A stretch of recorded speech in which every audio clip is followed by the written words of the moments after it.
Yo, what's happening, guys? It's your boy Uncle Pete with another episode of Uncle Pete Podcast. Yo, my friends. Okay, so first thing is first. I have read all your comments, so I'm gonna do what you guys are asking me. You guys are asking me to literally put the important information in the beginning of the video. So you are literally a few seconds into the video. So here is how you sign the petition. Now, guys, there's a description in every video that I make where I write a bunch of things. I put hashtags and everything. I always put the description, or rather yet the link there. You can copy that link, put it in your browser, and you click it. Okay, so I'm gonna give you guys an example how it's done. So I've got the link on my WhatsApp. So I'm gonna click the link on my WhatsApp. From clicking the link, it's gonna open the website. When it opens the website, it shows you that there's 7,172 verified signatures. Guys, thank you very much for doing that. Signed petition gets loaded. You put your first name, you put your last name, and then obviously you put your email address. And then if you go at the bottom, it will tell you what the petition is for. So after obviously you fill up this form, I'm actually currently filling up mine. You say, yes, tell me if this petition wins and how I can help others with relevant petitions. And then you say sign petition. Once you sign the petition, it comes here. Now, guys, this is where you need to realize. There's a section where you can see ZAD40, ZAD, where there's money. You don't need to pay. All you need to do is click on no, I'll share instead. So a lot of people are making a mistake. What they're doing is they are contributing to this. You don't need to do this. Contributing, that means you're contributing to the website, not necessarily to the petition. All you need to do is share on Facebook, Instagram, WhatsApp, X, email or message, or just copy the link and send it to individuals that you wanna send it to. Or you can just click skip on now. And once you finish, as you can see, there's another petition, demand transparency and justice for Twetwe and Machaela Breakview College. There's another petition which has importance. You can sign that petition also, you see. So there's a lot of petition that people are looking for support for. And all you need to do is sign. You don't need to donate money. So the people who are donating money, the website is obviously thankful. That's why the website keeps running, because they get people to donate. But in reality, you do not need to donate. All you need to do is share. So guys, I have put the most important information on signing the petition here. Now, before I continue, please don't forget to subscribe to the channel, guys. I'm truly grateful for the subscribers. The page is growing. Please remember to share this video and comment, because I do interact with everybody. Guys, finally the page, these videos are getting the attention that they need to get. And the petition obviously is growing. 7,000 is not enough. Now, guys, I am getting a lot of comments where people are like,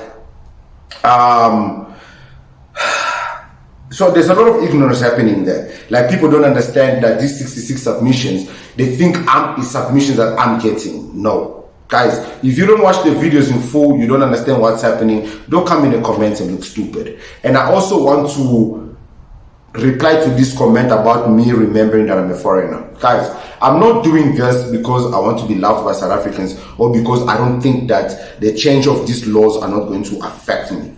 They might affect me, and that's good. You need to understand. Imagine if every single one of us gets chased out of this country back to our countries. And we actually have to by force fix our countries and learn from what South Africa did by changing their constitutions and everything. I'm not going to Angola by will. Hell no. There's nothing there for me. But imagine if I'm forced to go back and I have to do this podcast in Portuguese. I have to fight for my own country in Angola. South Africa has an opportunity to change their constitution to better their country. Complete reform, complete change. And there's a reason why these things to happen. And I want to show you guys why it's important for this constitution to change, because a lot of you are not understanding how this can be manipulated. I want to show you guys one incident. Now, we know the incident of white people traveling out of South Africa for many years, right? They've been leaving the country. They still own land in South Africa. They don't even do nothing to those lands. They've discarded their properties. Now they're back in Europe, America, living their life wherever they're living, but they still own wealth here in Africa, or rather, yet South Africa. Well, Once upon a time, that law, the law of South Africa stated that if you leave South Africa for a certain period of time, you can lose your citizenship. That law has changed. But first, before I speak any further, let's listen to this. Whose citizenship was so important to protect and retain that it had to go to the Constitutional Court? Whose citizenship was so important to protect and retain that a 30-year-old law that was never a problem had to be amended? Now, the South African Constitution states that in the event where a South African applies for citizenship in another country, dual citizenship, you need to notify and apply to the Minister of Home Affairs to retain your South African citizenship. And in the event where you do not do so, you will automatically lose your South African citizenship. Now, for those of you who don't understand, the reason why this law was put in place is because, I can even go as far as say, it's because the ANC was aware that white people eventually were going to start to leave South Africa and go back and live in Europe, but to continue to own land in Africa, or rather yet in South Africa, and possibly not even do anything with this land. And the government may need this land in order to develop the economy. And they will not be able to acquire these lands because the law will not allow them expropriation bill. Guys, we can get into deep details here. I don't want to confuse people. The importance is the white man is using the bill, the fact that they can change the constitution to benefit them. So now what did they do? They went to court and they fought this bill. Now the question is, when you are traveling and you come into South Africa, you need to use your South African passport. Now, unless you use another passport, you wouldn't know. So when will you know that you've lost your South African citizenship? When you vote.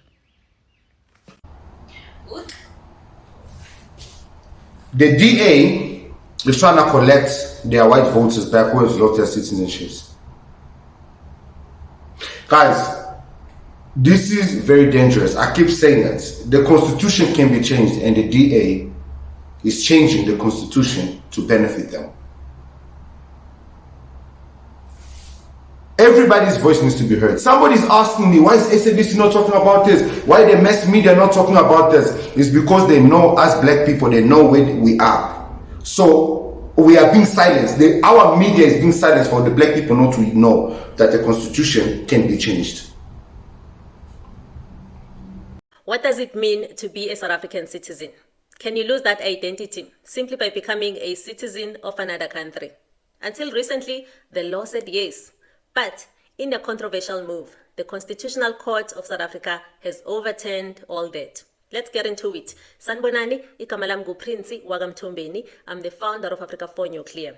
For nearly 3 decades, Section 6, Subsection 1 and Point A of the South African Citizenship Act required that South Africans who want to acquire another country's citizenship first get permission from the Department of Home Affairs. If they didn't, they automatically lost their citizenship. Guys, this was not a hidden clause. It was rooted in the principle that dual citizenship is a privilege, not a backdoor escape from national responsibilities. But dual citizenship is a privilege, not a backdoor escape from national responsibilities. What does that mean? Muzungus realized that if they got dual citizenship and they went to another country, they didn't have to pay South African taxes. They could avoid a lot of the responsibilities that they needed to buy, that was required of them here in South Africa as citizens. The only power that they wanted with their dual citizen is the ability to sustain their laws, the ability to maintain their wealth and still be able to fight the systems if needed. So the ANC, whoever was sitting there, was like, no man, if you're gonna go and leave and you're not gonna be coming back here and doing anything to benefit us, then hi Baba, you are not one of us. Because there is no way a black South African leaves South Africa and goes to another country and never comes back, whether it's for Easter, whether it's for whether it's for a wedding, whether it's for anything, they always come back. And the funny thing about this law, it was not only for the white man, it was also for black South Africans. But it was affecting the Muzungus more. That's why you see the DA went to go fight for this. We continue to listen. This all changed when the Democratic Alliance took the matter to court, backed by individuals who claimed they had lost their citizenship without knowing it. And the DA challenged the constitutionality of the law. Their argument is that the law is irrational and violated basic rights, even though the law is rational.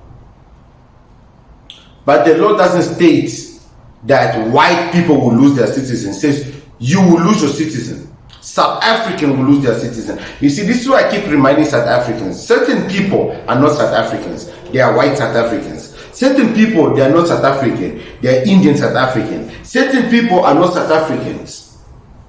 They are Zungarians. What South Nigerians? What the fuck are they calling themselves? You see, the only people that you don't have to add black South African, you just say South Africans is blacks. Even colors, you don't say colored South African, you say South African. So this land, the owners are very much known. This is the reason the law was created in the way the non-owners can be identified, and they are being identified. Now that the constitution is being amended, they are trying to fight for certain things that still protects them.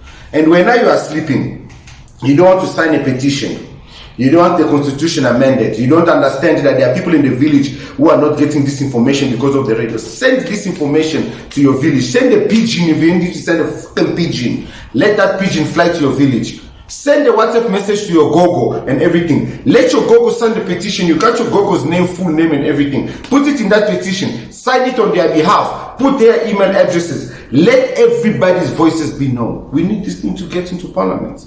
You don't understand this importance. But the Mulungus understand it. And this is the reason why they are adjusting the law. I've shown it with this Clearfontaine, Orania 2.0. I've shown you how they use the constitution to manipulate what they are about to do. Should I show you how much more the constitution can be manipulated to benefit foreigners? Okay. Me now I like to bring receipts. And you guys don't like to watch full videos. Specifically on section 26 of the constitution of this country. Section 26 of the constitution of this country, see, is quoting the constitution. So that means, let's listen to it and then I'll explain. Right now in the city of Joburg, the executive mayor, Councillor Dada Morero, he took illegal foreigners and immigrants, Badulankodi hijacked buildings over for the RDP houses, whereas we have people from South. So, according to the South African law, if you remove people from a specific section, either for their safety or whatever reason, you have to reallocate them somewhere else. So according to this section, when the illegal foreigners were, listen to this, they were removed from abandoned buildings, the mayor allocated, the English is even depleting when I'm getting emotional. The mayor allocated RDP houses to these illegal foreigners. What documentation, what law makes sense to do this when South Africans are homeless, unemployed? So guys, you understand how the constitution is set up to benefit illegal foreigners, to benefit Muzungus, and in the end of the day, the consequences before black South Africans. Oh, you're still not signing the petition. You still not subscribe to this channel and sharing it to everybody. Okay. I'm your boy Uncle P. I'll see you guys on the next one. Cheers. it had been in place for nearly 30 years without major constitutional challenge. On the 6th of May 2025, the Constitutional Court declared Section 6, Subsection 1 and Point A invalid retroactively. This judgment means that anyone who lost their South African citizenship under this law is now considered to have never lost it at all.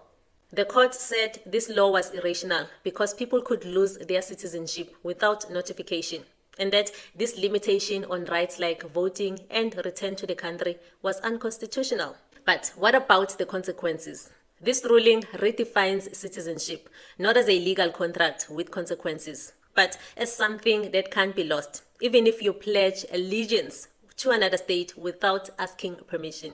This ruling rested entirely on how the Constitutional Court interpreted our Constitution, South Africa's highest law.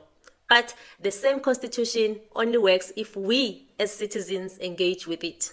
So while the court can rule, the power to shape the future lies with us. Now, more than ever, we must read the Constitution, review it, question it, because the next chapter of our democracy won't be written in courtrooms alone, but it will be written by informed citizens. Now, as you may be aware, we have reviewed the Constitution on your behalf under the banner South Africans for Constitutional Reform, SACR. We have put together a submission and we have launched a petition which summarizes our submission. You'll find the petition link in my bio. All that you need to do is to sign the petition and share it. If you think there's something we did not address in the submission, please feel free to share your views in the comments section, or you can even DM me. Know your rights, but also know the consequences. Thank you for watching.